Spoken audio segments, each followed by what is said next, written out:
Hello everybody, today I'll be going over how to install UserApplePie version 3 on a Linux server using Composer. So if I go to the documentations page in installation, you will see right here the instructions for how to install with Composer. Once logged into your Linux server through shell, or you could even do it on the Linux box itself. I prefer to do mine this way.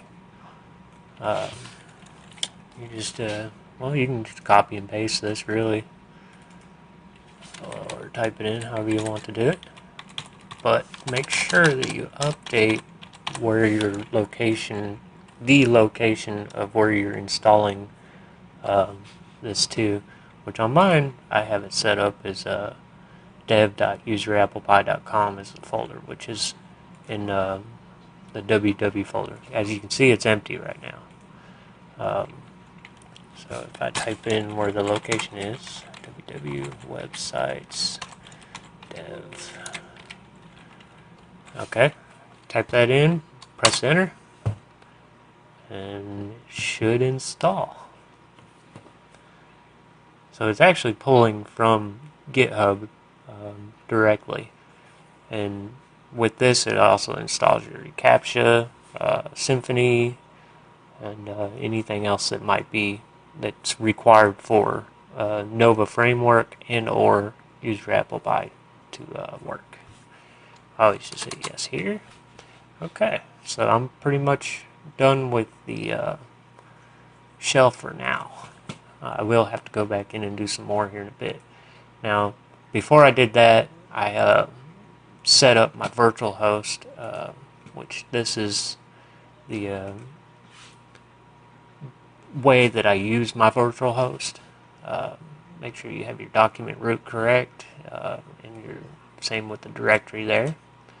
Of course, we're going to be pulling the index from the public folder because everything, all the main application stuff will be behind or above the root folder, so to speak. Make sure that on Ubuntu 14.04 that you have allow override all, otherwise your htaccess file may not work. I'm sure you can Google it around to figure out how to do it. Anyway, with that set up, before I installed, this is what I got. So now that I've done the install, I'm able to just refresh the page, and it shows my installation.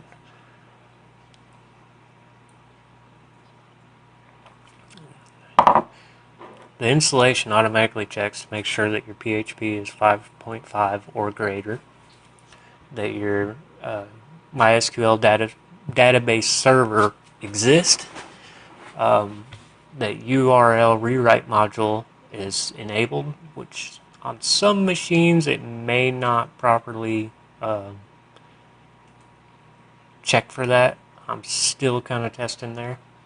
And it also checks to make sure that your PHP file info is enabled.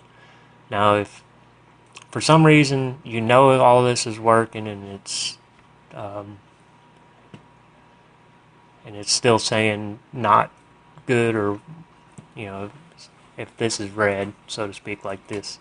Anyway, you can just go to your app folder and then edit your config.example.php and change that to from config.example.php to config.php, and then that'll skip the installation screen. Basically, all this installation does is sets up the config file and renames it and uploads the SQL file to the database, which is located right here. And you can actually import that yourself if that's the case. But I'm going to go ahead and go over how to do it with the installation process. Now, I'm showing that some of these folders are not writable. So I need to go in. The reason why we want the app folder to be writable is so that it can create a config.php. Okay, so now we want to make sure that these directories right here and files are writable. Now they don't need to be recursive. It just needs to be that directory. Like for app, for example, it's just going to enable the server to, or the install script to create the config.php file. So all we have to do is chown www.data, which is the user and group for this server. Yours may be different, so just best way to do this is to Google the version of your Linux box and how to chown. So we're going to do the app folder. Oh, need to be super user, so you just type in sudo booyah. So now if I hit the refresh page, I am now writable, so that's green. So now I just got to do the config .example. So I can just do the up arrow and go app config booyah. So now if I refresh, it's good to go. And now for the app logs error. So just type in logs and error.log. Now the reason why we make this writable is so that if there is an error within your site as you're updating or changing things, the site will be able to write to this file, and that's where you can see any errors that the Nova framework detects. So we set that. We come back here, refresh page, looks good. Now we need to do the images. Now the reason why we do the images is UserApplePie version 3 allows users to upload profile images, or profile image currently. And if you install the Forms plugin, you can also upload images with your post. So the reason why we do the assets images folder is so that if you install the form plugin, it'll be able to create the form images directory and be able to upload images. Kind of a mouthful. So on this one, we want to chown -R, which is recursive. Oops. Reclusive, or however you say it.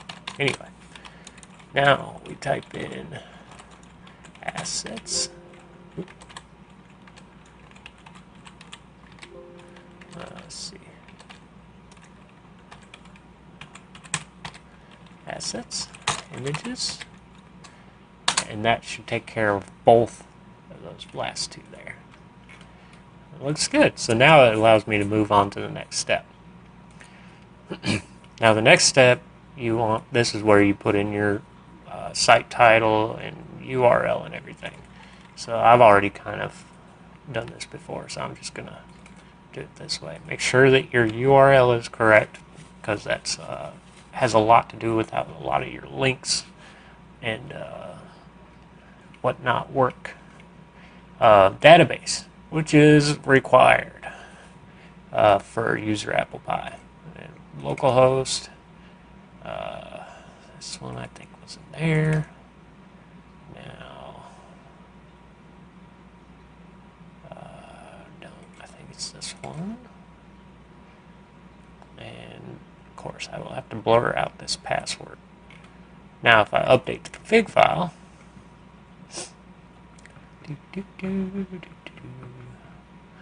alright, success. Close that. And then we can do the test database settings. Connected successfully, which is what we want to see. That means our username and password and everything's correct. I'm not going to worry about setting up my email. Now you can use Gmail. Just make sure you do a little research on how to do that.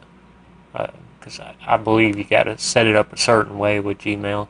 I use a local server, so, and in future releases I'll set it up to where it'll use the PHP mail instead of this doing it through a actual server, where some servers you do have to do it this way.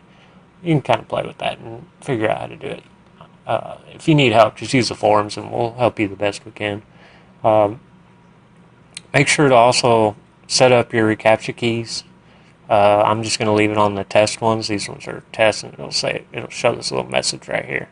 Now, if your keys are not correct, this will not show up after you save or update the config file. So since the config file has been updated and our database is working, we can now move on to the next step. Now in this part, it's going to actually import the database information to the database, or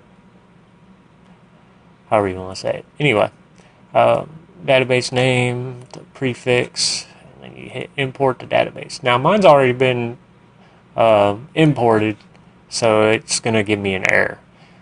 And the only reason why it's giving me an error is because it's actually inserting the group's data so that the first member that signs up automatically is admin, and so on and so forth. So I'm going to go ahead and just skip to the next step, which is step 4. So once that's done, you'll go to step 4, obviously. And then when you hit save and finalize install, it'll automatically rename or create the config.php file. So if I go to the app folder, you can see config.php with all the updated information. So you can read this and then click here to enjoy your install. Everything's 100%. And voila, the install's gone. Now it's up to you. You can go in and delete the install folder if it makes you feel better. But there's really no way to open it unless the config.php file is removed. Now, the second you delete that file, for example, if I delete that file, I refresh here, and you're back to the install script. Now, let's see. Take one of my previous config file and copy it in, and I change it back to just config.php. Now, if I refresh that page, voila. Now I can log in and enjoy my install. Now, if you have any issues with the installation process and need help or anything, feel free to come over to our forum on UserApplePie.com and get some help. And we'd be glad to help in any way we can. Thanks for watching. Enjoy.